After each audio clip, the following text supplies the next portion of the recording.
guys, and welcome to my channel. So in today's video I'm going to be talking about my game submission for the 2021 Game Dev TV Game Jam, which just happened at the end of May into June of 2021. So there are so many awesome games that have been submitted for this game jam. I really encourage all of you to go and check them out. They're on itch.io, and of course today I will be talking about my submission for the jam, which I have called, I'll bring it up on my, oh, it's up already on my splash screen here, Gravedigger. So talk a little bit about the highs and lows that I experienced while working on this game jam. The theme of the jam, I should mention this right off the top, the theme of the jam was "All that glistens is not gold." And if that quotation sounds familiar, it's from a famous play called Merchant of Venice by William Shakespeare. And fun fact, I actually played Portia in a high school production of Merchant of Venice. And I played opposite my now husband. So that play and those lines really have a lot of personal significance for me and my household, so it was really fun to use them as inspiration for this game jam. Once I learned the theme was "All that glistens is not gold," I became stuck on this idea of doing something regarding a graveyard and digging in a graveyard. I'm going to just bring up my main screen here. Here it is. So this is what the main game looks like. You can see I have some dirt here, some dark grass behind the dirt, and a UI bar up here.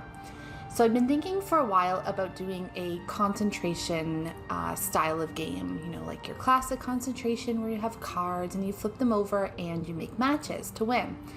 So I started by thinking that I might want to do something like that for this game, and then I got really stuck on this grave digging theme. Initially I want to have a couple of different scenes in my game, so this is just the main gameplay scene, and I actually only ended up with 3 scenes: the graveyard, which is the main gameplay, an option screen here, which I really sort of added in at the last moment, and then my splash screen. Initially, I had another scene. I'd started to program it. It was going to be a house for the grave caretaker. I was thinking along the lines of, if any of you have played Ocarina of Time, you'll probably remember Dompe, the grave caretaker. I've always loved that character. So I was thinking of incorporating a grave caretaker type character into my game, having him have a shack or a little house on the grounds, and having some sort of mechanic where you could earn furniture or maybe even craft furniture as your friendship level increased with that caretaker, and then you could decorate his house. And I had this little seance mechanic sort of half programmed as well for that house scene, but I did end up scrapping that just so that I could focus on the main graveyard mechanic. I went into this game jam really wanting to create something simple but be able to polish it as much as I could, and of course there are constraints when you're working with a game jam. You can only polish things so much, but I want to keep my scope pretty small so that way I could absolutely finish what I had started. I have a lot of stuff, other stuff going on. I have kids and, that I take care of in the day, so I didn't want to overcommit myself, and this is what I came up with.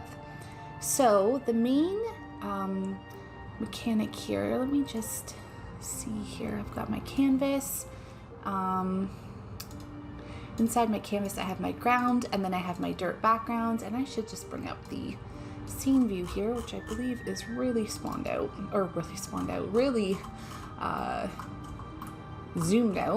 Okay, there we go. And so for each grave spawn point, oh, and they're not showing right now, but it's actually a prefab, this dirt pile prefab. Let me just crank up the color here so that you can see what I'm talking about. Okay, so there's a grid pattern that I created on the screen, and I wanted the game to be procedurally generated. So since I was only going to have one level, I wanted to make sure that that level played differently each time you hit play. So what I ended up doing was creating this grid pattern, and I can see looking at it that some of the spacing is a little bit wonky, so I might go back and fix that. And on each grave spawn point, I'm spawning a grave, and you can see the grave prefab is down here at the bottom. I've got quite a few prefabs in my prefab folder, but generally speaking, I kept things nice and organized, which isn't always the case, as you other game devs know, especially when working in Unity. And the main script is, of course, I also have way too many scripts, and I think some of these scripts are holdovers from the house mechanic, the house scene I was talking about. So I'm going to open up this grave spawner script. And I basically just have a few for loops running. You can see I still have some comments in here telling myself exactly what the different methods are doing, sort of as a reminder. I think I might have a couple of to-dos still in here. And some of these comments relate to childing the game objects to a parent in the hierarchy, because I was getting a lot of unchilded instantiated objects, which were of course cluttering up my hierarchy quite a bit. So I was just playing around with how to do that. But anyway, when the game starts, this generate graves method runs, and for each of these squares, it spawns a grave. And I'll show you what that looks like. So this is gonna look sort of not right now because I have those white squares activated, but you can see the graves are all spawning. And then the main mechanic is that, this scale looks a little bit weird, is that you click on the graves, and immediately the first one I clicked on was a cursed grave, which is what you want to avoid. You can see I have a nice little animation running there. I think there's 3 or 4 pictures that I've stitched together for that animation.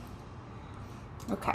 So basically you click the grave and the grave is dug, and then the game determines whether or not you've found an empty grave, which is good, or a cursed grave, which is bad. And the cursed graves are the ones that have the little skull appear on them.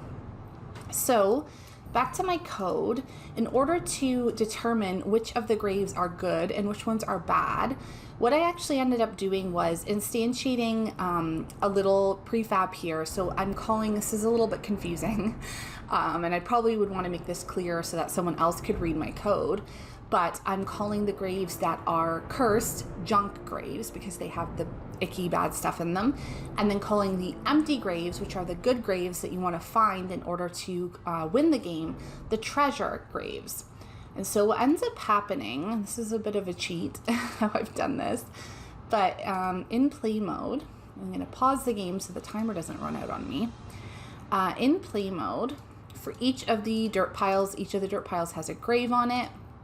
Just pull this open a little bit. And then I'm instantiating either a treasure or a junk prefab clone. And you can't even see it. It's so small. It's just like a little dot. And I think at this point it's been hidden behind layers of sprites and that sort of thing. It's basically just so that I have an object there in the hierarchy that I can then find via the code. So you see this one is a treasure, this one is a junk, and so forth. And I can't quite remember off the top of my head what the ratio of junk to treasure piles is. I think I've used a random factor float variable there to make it so that there should be, I believe, more empty graves, so treasure graves, than there are junk or cursed graves. But of course that can be tweaked in the code as well. Then what happens when the player clicks on a grave, this reveal item method is called, and basically the code will go and look and see whether or not there is a junk clone or a treasure clone associated with that grave in the hierarchy. And that is how each grave is labeled appropriately, either a junk or a treasure. So I'm using that little not quite empty game object as sort of a labeler, and then finding that in the code. I'm sure there are more sophisticated ways to do that, but that's the way I've done it for this game jam, and it works for my purposes. I'm just going to go back into my prefabs and get this off so that it doesn't look quite so ugly. There we go. Okay, so I wanted to make sure that it wasn't just luck when you're playing the game, that you're not just randomly clicking on piles and hoping you get the right ones. So that's why I have this, whoops, I'm just going to click that. That's why I have this light mechanic. And one thing that I really struggled with was I really wanted to have a light component on the particle system that you see being instantiated here. And this is being instantiated from a particle system prefab. As far as I know, or as far as I could find, there isn't an easy way of actually using a 2D particle system with a light component. You can do it in 3D. I know it's one of the modules that comes up under particle system, but I really struggled to find a neat way to do it. So what I did was I actually went, and I believe I found this script on Stack Overflow. I got this attach game objects to particles script, and yeah, here you can see, whoops, you can see the code here. And what that allows you to do is create a prefab, and I've just created this very basic square prefab, and you can attach a prefab and then assign a point light or whatever type of light you want. It should probably be a point light. Make sure it's point light 2D if you're working in 2D. I make that mistake all the time, trying to attach 3D lights to 2D game objects. And then, what happens is on your particle system that you're going to instantiate, down here at the bottom where you've attached the script, singular, you can drag and drop your particle prefab over into the inspector, and it will actually use that prefab in the particle system. So that's how I got these little lights working, like so. Let's look at that again. So all those little yellow dots that you see there that are shimmering, those are just instances of the particle prefab, and the way that's working is through that script that I found on Stack Overflow. Again, there might be a better way of doing it, but this is how I did it for this game jam, and it works fine. And how I'm figuring out which graves to actually instantiate the particle system on, in my lantern script, which is running, it's just running via a UI button. Oops. So when you click the light here, this is just a UI button. So I'm running a public method, use lantern, starting a coroutine. I've got lots of bools in here. I'm not even sure if I'm using all these bools at this point. But I'm using the coroutine to turn on the lantern, and then it's going and finding all objects of type particle system in the scene and playing them. Of course, there's going to be more than one, so it's an array. And it's playing them, and of course I really need to make sure that the only particle systems I had in the scene are the gold ones, the ones that spawn in the grave, or else other random particle systems could have been included in that array. But luckily there was just that, so it was easy. And then you can see with the coroutine to, I don't know if this is a coroutine or not, no it's not, to turn off the lantern, it's just finding that array again and then stopping the particle systems. And that works pretty nicely. So one thing I've done here that's proven to be a little bit controversial in the comments for the game is that I've actually disabled the mouse. So when you hit the light button, the mouse, you can see on the screen here is actually, and then it comes back. I disabled it for a couple seconds, I believe. I'd have to check my code to see how long I've disabled it for. And the reason I did that is because I didn't want you to be able to go through and be able to click open the graves while the particle system, the gold particle system was running, because I was finding it was getting a little bit too easy that way. However, I do recognize that it's a bit disorienting to have you lose control of the mouse. I'm thinking I might go back and make it so that the mouse is still visible, but that the graves are just, you just can't click on the graves while the light is active. It does make it fairly challenging to have the mouse deactivated in the hardest mode, the hardest difficulty. However, a little tip is that the game is quite a bit easier if you use a touchscreen. So I've used my Chromebook for testing purposes, and it's quite a bit easier to click the graves with your finger than with the mouse. So speaking of difficulty levels, this is something I added sort of at the last minute, was this little options screen. I'd had trouble in the past, and I'm not sure why. I was obviously doing something wrong with the code, but I had trouble using player paths in the past. So I wanted to give it another go on this game, and it was easy. I got this working very quickly. And the easy, medium, which is the middle, and hard modes basically just determine how many charges of the lantern you have available to you in the game. So if we start it here, and hopefully it'll start properly on the option screen. So on easy mode, oh, it's not going to work for me right now. It's because I have something unhooked. But when you run the game, you'll see here you have the charges left in the UI, and that refers to the number of times that you can use the lantern, which will help you see which piles to click on and which piles to not click on. And for medium mode, you only have 2 charges total, and for hard mode, you have only 1 charge, which is quite challenging. In terms of incorporating the theme into the game, I really took a lot of inspiration from the myths of Egyptian tombs, and the idea that if you go and try to plunder those tombs, you will be cursed. So if you try to steal the gold from those tombs, you'll be cursed. Sort of counterintuitive, like I said, like you almost think you should be clicking on the gold piles because those are the treasure piles, but the idea is that by disturbing the treasure, you will become cursed, just like in those Egyptian tombs. And I see a lot of people in the jam have used a similar theme, which is great. I'm in good company. There's so many awesome games on itch, so make sure you check them out and you can see different people's takes on the theme. And some people have some absolutely amazing creative ideas. Last thing I want to look at is the splash screen here.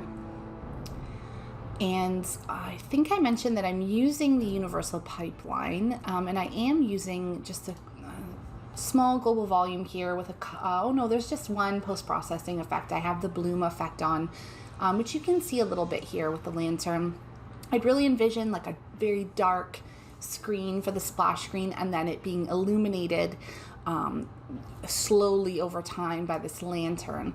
Although I did end up speeding up the lantern turning on just because I didn't know if people would want to sit there waiting for the lantern to turn on. But I just have a simple light, just a point light 2D. I believe I also have a big light, an environmental light in the scene. And then I have a particle effect in the middle of the lantern here. It's not very refined looking, but it serves its purpose for now. And yeah, so I really wanted to incorporate sort of that spooky looking pink glow again that I tried to put into the lantern in the scene as well. So if you haven't checked out the itch page for the Game Dev TV Game Jam for 2021, I really encourage you to do so. It's right here. As of today, there are only 4 days left in the voting period.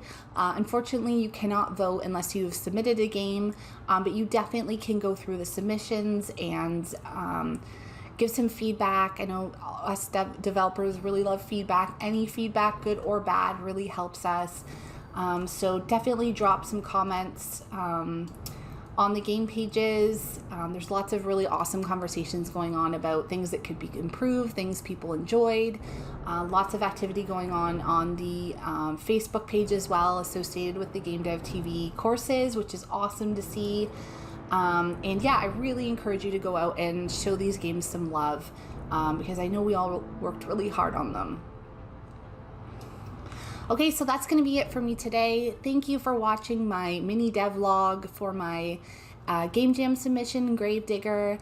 I hope you enjoyed learning about sort of how I approached the game and some of the challenges that I faced. And if you're a game developer yourself, I really, really encourage you to go and participate in a game jam. This was really only my second game jam. I have done one before, but this is the first one that I felt 100% committed to. And even if you're just starting out in your game dev career, game jams are nothing to be afraid of. Everyone is really friendly, everyone is really supportive, and they are an awesome way to level up your game development skills.